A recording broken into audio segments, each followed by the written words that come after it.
सिर्फ 2018 तक बल्कि आज भी बिजली का सिलसिला, बिजली के मेगावाट्स आपके मेन ग्रिड में शामिल होते जाएंगे। टाइम दिया था मैं उसके साथ बात मैं आता हूं रेलवे की सर, मैं आता हूं टाइम दिया था किरमानी साहब। ये डॉन की स्टोरी नाज़रीन को मैं दिखा रहा हूं। Load shedding to end by 2017। Prime minister साहब का वो शॉर्ट सुनाए नाज़रीन, जिस अभी जब कहा उन्होंने कि मैंने कोई टाइम फ्रेम नहीं दिया था, मैंने कभी इस बारे में कोई बात नहीं की। वो जरा सुनवाएं अगर आपके पास है, हमारे प्रोड्यूसर साहब के पास अगर वो है, जो आज की स्पीच में उन्होंने कहा।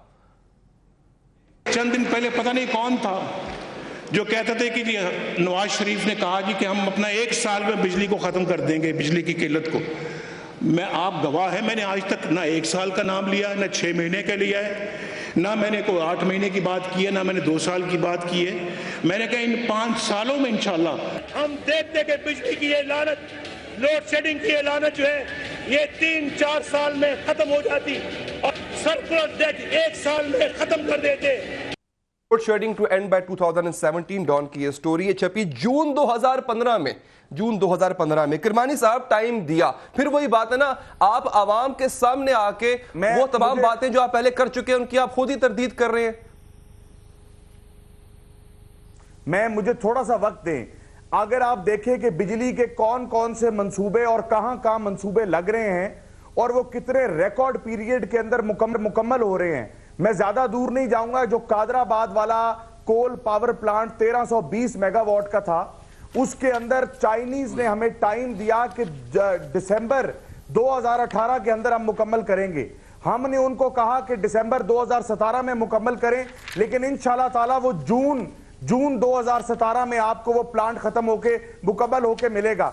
सो रिकॉर्ड पीरियड के अंदर ये बिजली के मंसूबे मुकम्मल भी होंगे और ये बिजली के मंसूबे हमें बिजली भी देंगे और अगली इलेक्शन से पहले बिजली की लोड शेडिंग के अंदर वाज़े कमी आएगी। उसके बाद देखिए, मैं बात करूं, आपने बात की रेलवे की। रेलवे के अंदर मैं खुद पार्लियामेंट्री सेक्रेटरी हूं रेलवे का। वो दौर था कि जब आपकी ट्रेनें स्टेशन पर रुकती थी और डीजल लेने के लिए आपकी पेट्रोल और डीजल की गाड़ियां दर दर फिरती थी पेट्रोल पंपों पर। आज आपके पास 2 महीने का रेलवे का एक्स्ट्रा डीजल है। आप मैं 60 अरब की करप्शन का क्या करूं? आशिक साहब, मैं 60 अरब की करप्शन का क्या करूं? मेरी गुजारिश तो सुने ना जी। आपकी गवर्नमेंट जो रेवेन्यू टारगेट्स देती है, आप पिछले 3 साल का रिकॉर्ड उठाएं कि हम ना सिर्फ उन रेवेन्यू टारगेट्स को मुकम्मल कर रहे हैं। चलिए रेवेन्यू टारगेट्स पर आ जाए सर, रेवेन्यू टारगेट्स पर आ जाते हैं सर। आपकी ज़रे मुबादला के ज़खायर रिकॉर्ड पीक पर है, लेकिन आपके कर्जे रिकॉर्ड पीक पर है। जीडीपी का 72% हो चुके हैं, हालांकि 65 की थ्रेशोल्ड है।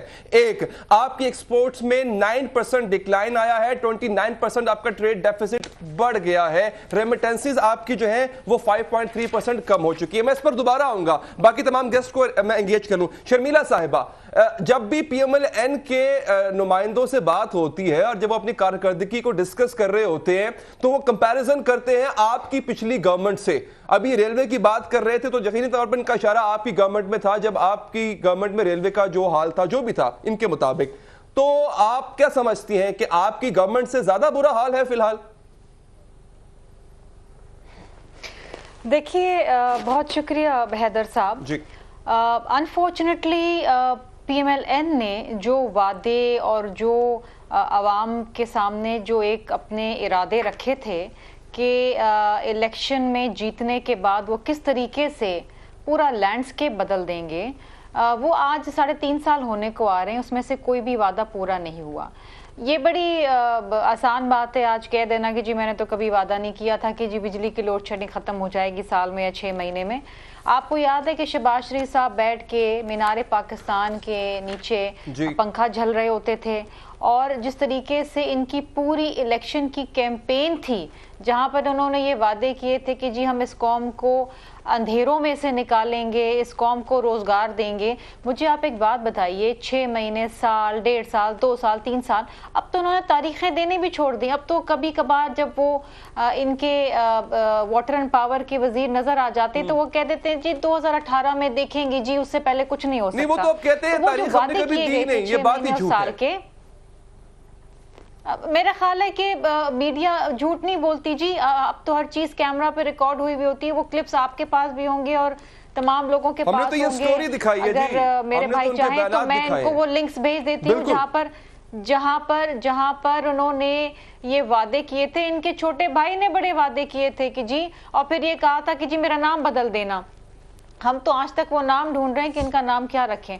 आप मुझे बताइए, बिजली के मंसूबों की ये बात कर रहे हैं, नंदीपुर प्रोजेक्ट का क्या हुआ जनाब? वो जनाब नैब ने रिपोर्ट जमा करा दी है कि उसमें करप्शन और आज वो बंद पड़ा हुआ है जी। अच्छा जी, दूसरी चीज नहीं, मैं इनकी बात का जवाब देना चाहती हूँ ना। ये जो बात कर रहे हैं कि जी बिजली के मंसूबे, देखिए इफ्तिताह कर देना बहुत सारी चीजों का। हाँ जी, सीपैक वो प्रोजेक्ट है जिसके लिए साबिक सदर आसिफ अली जरदारी साहब ने बहुत मेहनत की। अगर वो बने बनाए प्रोजेक्ट्स की ये बात कर रहे हैं जो अब मटेरियलाइज हो रहे हैं, जिनको इसी वक्त पे होना था, तो वो उनके क्रेडिट में नहीं जाता जी। दूसरी साहब का कहना ये है कि गवर्नमेंट उनका वेट कर रही थी ताकि वो सीपैक को शुरू करे, उनके आने का वेट कर रही। देखिए मुझे आप एक बात बताइए कि वो जो prime ministers youth loan scheme थी वो कहाँ गई? वो दानिश स्कूल्स कहाँ गए? क्या देखिए जी, ऑरेंज ट्रेन जिसके ऊपर ये बड़े वादे करते थे, वो आपकी पूरी सकाफत बर्बाद करके बैठे हुए कि आज अदालतों ने उस काम को रोक दिया और एक्सपर्ट से अब बातचीत की जा रही है कि खुदारा इस मुल्क की सकाफत को बचा दें। लेकिन शहबाज शरीफ कहते हैं कि जी हम अपनी सकाफत खुद बनाएंगे।